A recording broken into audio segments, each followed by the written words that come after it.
some people come up to us and they go, oh, wow, you're Food Not Bombs. We heard about a group called Food Not Bombs. And we've been collecting food and handing out vegetarian meals in Long Beach, California.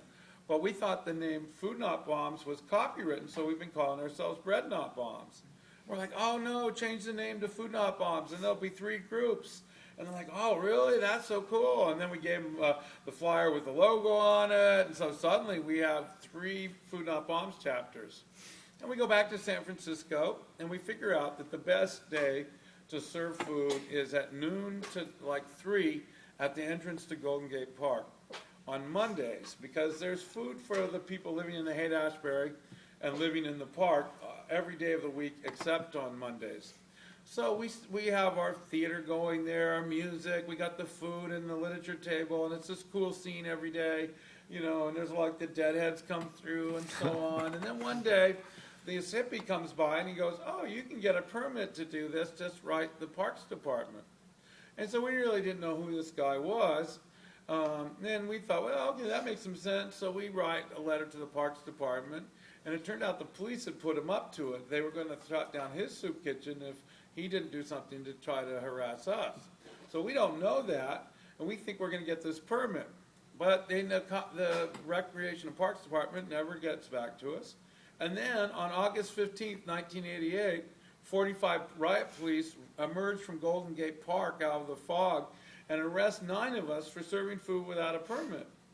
And they turned out that they told the Chronicle they were going to do this, the San Francisco Chronicle, so they sent a reporter and a photographer, and the next day in the Tuesday edition, there's a big picture of riot police guarding the food from the hungry, and a headline saying 9 volunteers arrested for feeding the hungry at Golden Gate Park. All these people like start calling us up, going, how can we get arrested with you guys? This sounds fantastic. So being San Francisco, so we have a meeting real fast, and we decide, why don't we meet at Central and Haight, and we'll march down the street, and people can come with bring pots and spoons to bang on, and we'll march down and see what happens. And so about 150 people show up. One guy marched at the front. He had like a painting he did of Spock. And we're all like going down the street, and we get to the end, we set up. And this time the police arrest 29 of us. And there was this new TV company called Cable Network News.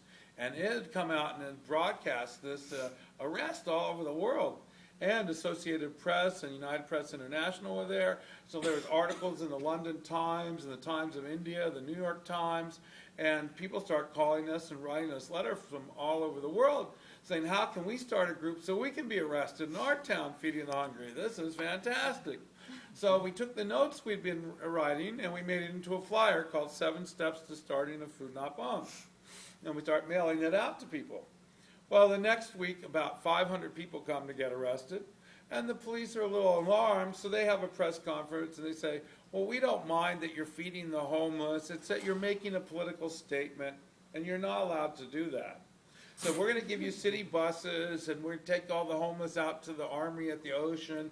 You can feed them in there, but you can't come out with literature and a banner and stuff like that and tell people all this political stuff.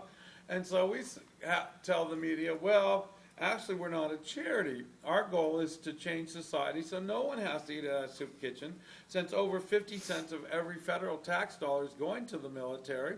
If we just started diverting some of that money to education and health care, then there wouldn't be a park full of people living in the woods. So the next